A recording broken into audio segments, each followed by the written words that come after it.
Terombang-ambing ombak di atas ban menjadi keseharian para nelayan yang tidak memiliki perahu.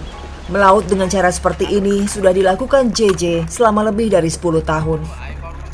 Menggantungkan mata pencaharian yang ditentukan oleh kondisi laut membuat JJ hanya bisa berserah ketika hasil yang didapat tak sesuai dengan harapan. Pakai dayung aja, pakai piring aja udah, pakai fosennya. Oke, tapi biasanya dari garis ini dapat hasil tangkapannya gimana sih? Ya kadang-kadang ada, kadang-kadang nggak ada. Kalau lagi sekarang ini nggak ada, lagi jong, parah. JJ dan kawan-kawannya yang datang ke laut dengan ban seolah menormalisasi ketika mereka terseret ombak.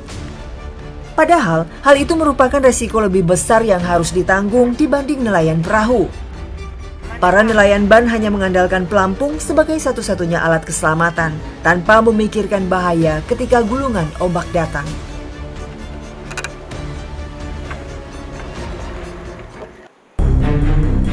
Di tembok bebatuan tepi pantai, Bu Eti dan anak-anaknya menanti Mang JJ kembali dari laut. Selain berharap mendapat hasil tangkapan yang maksimal, Bu Eti tentu lebih mengharapkan keselamatan suaminya. Rupanya setelah lebih dari 2 spot jaring yang ditarik, sejumlah lobster masuk ke perangkap. Jerih payah para nelayan ban akhirnya membuahkan hasil, walau tidak seberapa.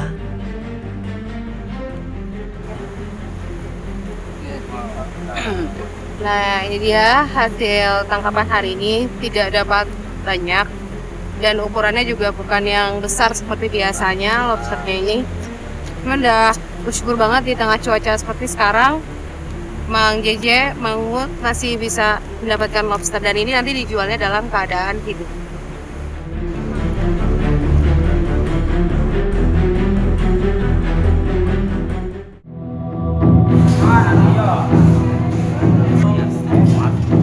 Tempat pelelangan ikan atau TPI Pamayan Sari menjadi perputaran roda ekonomi bagi para nelayan. Mang JJ dan Mang Mut menjual tangkapan lobster mereka yang hanya menghasilkan sekitar Rp60.000 untuk 10 kg lobster. Sungguh menyedihkan.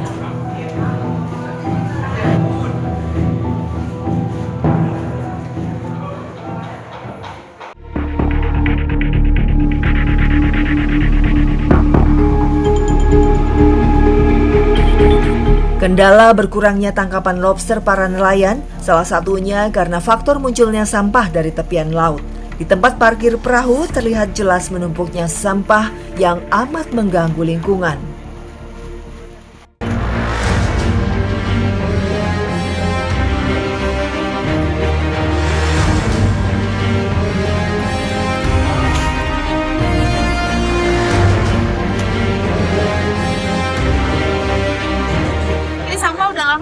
Gini nih. Udah tiap hari bersihin, tapi masih banyak. Jadi sampahnya datang dari laut, ya. Jadi apa namanya, faktor selain itu buang sampahnya ke sini juga kali orang-orang enggak? Enggak, ini mah gimana di laut. Harusnya kan ini udah dikeruk gitu ya. Iya. Pernah ada usulan-usulan nggak sih Pak? Mungkin ke pemerintah daerah? Pernah ada usulan. Tapi Belum ditanggapin.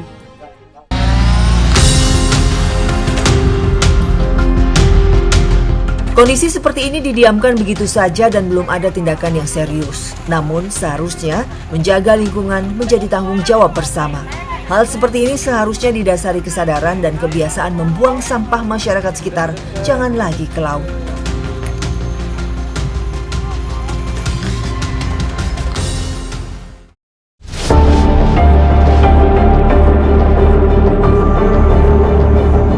Jaring nelayan yang baru tiba dari melaut ini dikelilingi oleh sebagian masyarakat yang meminta ikan tangkapan nelayan. Ya, ikan-ikan berukuran kecil diberikan secara cuma-cuma oleh para nelayan bagi tetangga mereka yang membutuhkan. Kebanyakan dari mereka merupakan ibu-ibu atau para suami yang ingin membawa pulang ikan kecil untuk diolah istri-istri mereka.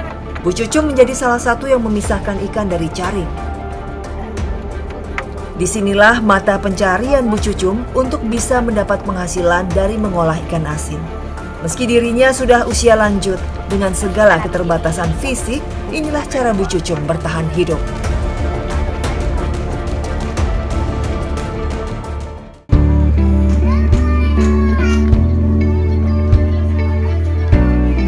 Tiba di rumah, Bu Cucum dan para tetangganya mengolah ikan segar menjadi ikan asin. Dengan bermodal garam, keseharian ini dilakoni ibu-ibu dengan telaten.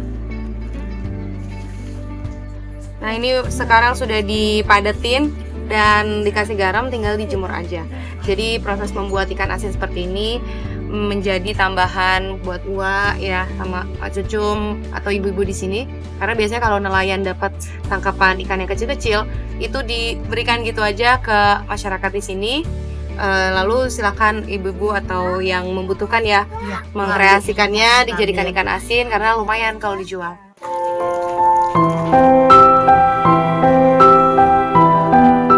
Bu Cucum menghabiskan masa tua dengan merawat cucunya. Kedua anak Bu Cucum tak lagi tinggal bersama. Setiap hari ia mengolah ikan asin dan menjualnya dengan berjualan keliling kampung. Nasibnya ditinggal begitu saja oleh suami, membuat ia mau tak mau berjuang sendiri.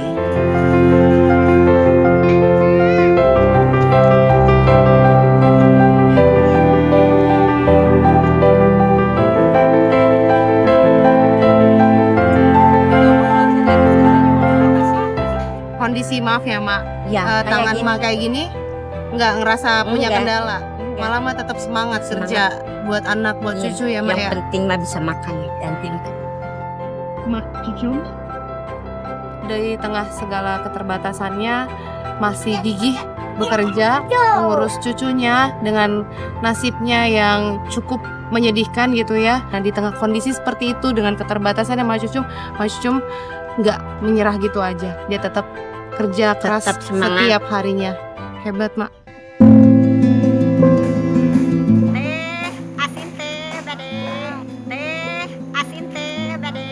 Di tengah segala kesulitannya, sosok Cucum tumbuh sebagai seorang yang tegar dan pantang menyerah. Keterbatasan fisik terkadang membuatnya minder, namun ia sadar harus tetap kuat menjalani segala ujian hidup.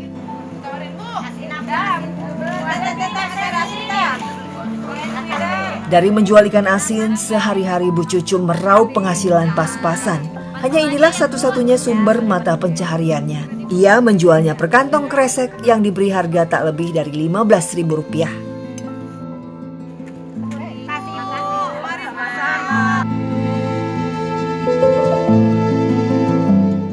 Lain kira longok mayu. Pak Gubernur, Pak Bupati longok yuk dermaga Pamayang tinggal ditarik kucutan. Peristiwa kebakaran dermaga Pamayang Sari di Kabupaten Tasikmalaya pada Desember lalu berimbas terhadap kondisi perahu nelayan yang rusak.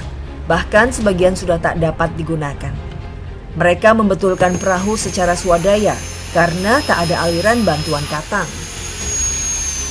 Pemandangan nelayan absen melaut karena membenahi perahu mereka bergulir cukup lama pasca kebakaran. Sementara penghasilan yang mereka dapat hanya dari melaut saja.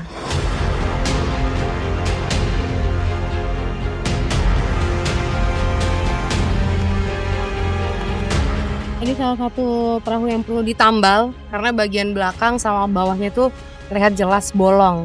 Yang total rusak parah ada 8 kurang lebih ya Mang Yadi ya. Ada 8 yang betul-betul nggak bisa diperbaiki lagi dan puluhan lainnya termasuk salah satunya perahu yang ini diupayakan untuk diperbaiki. Mau ditambal ya Mang ya? Iya.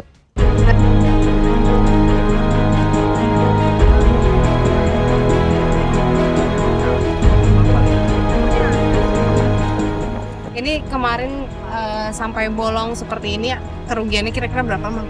Ya paling hampir 25 jutaan ini segini juga. Oh gitu. Iya, ini banyak banget ini. Belum lagi bambunya lagi harus dibenerin lagi. Gitu. Oke. harus pada utuh semua. Kalau nggak utuh mah ya nanti takut Bahaya bahaya lagi banget ya. nanti kalau di tengah. Kalau dengan kejadian kemarin gitu emang nggak jadi was-was gitu kalau parkir di sini atau gimana? Ya mana lagi was sih ada was-was. Tapi kagak sudah terlanjur lah. Udah pasrah aja.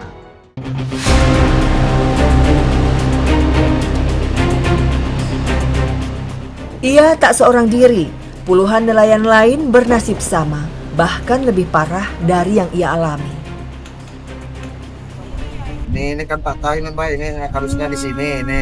Harusnya sampai bagian Iya, sini nih ya. yang sebelah itu hilang, nggak ketemu puing-puingnya aja itu hilang itu. Hanyut aja. Hanyut ke bawah air. Ini salah satu perahu yang parah banget punyanya Mang Yadi, sama sekali nggak bisa diperbaiki lagi karena sudah patah bagian belakangnya. Padahal untuk satu unit perahu ini butuh sekitar 28 juta rupiah. Nah, di tengah cuaca yang seperti sekarang, penghasilan nelayan semakin tidak menentu, ini jadi bingung ya Mang Yadi. Sekarang juga nggak pergi melaut, mau gimana lagi ya Mang ya? Apa sih Mang yang paling ingin disampaikan gitu? Ya, Pemerintah supaya dibantu. terutama buat dermaga lah yang karena di sini kan yang nggak memadai dermaganya Mbak. Perahu banyak, dermaga kecil kan nggak muat. Iya. Jadi ini posisi saya perahunya paling depan. Makanya Iya. salah satu yang paling parah ya Mang ya.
Perjuangan masyarakat pesisir di Cipatujah, Kabupaten Tasikmalaya menuai banyak kisah pilu. Mereka hanya kaum nelayan dan masyarakat kecil yang ingin menggapai kehidupan layak. Di sisi lain, Ketua Himpunan Nelayan di Tasikmalaya berharap pemerintah mampu melihat potensi wilayah mereka yang selama ini tak pernah tersentuh dan diperhatikan. Karena ombak gede, teman-teman nelayan itu kan pada tumbuh gitu piket gitu. Ketika piket genset dinyalain, gensetnya ya koslet, nggak keburu karena ada tank bensin langsung meluap, ya kebakaran. Pak, di tengah cuaca yang seperti sekarang udah masuk ke fase ekstrim gitu ya Pak. Itu sebetulnya apa yang paling dibutuhkan oleh nelayan di sini Pak? Untuk saat ini kita fokus pengen ke dermaga dibesarin, diperlebar, terus dalamnya didalemin. Nah sekarang kan sumbernya udah baru. Mudah-mudahan ya harapan baru lah untuk nelayan Kabupaten Tasik. Presidennya juga sekarang baru. Nah ini selama ada presiden di Indonesia mungkin belum pernah ini yang namanya Kabupaten Tasikmalaya didatangin lah.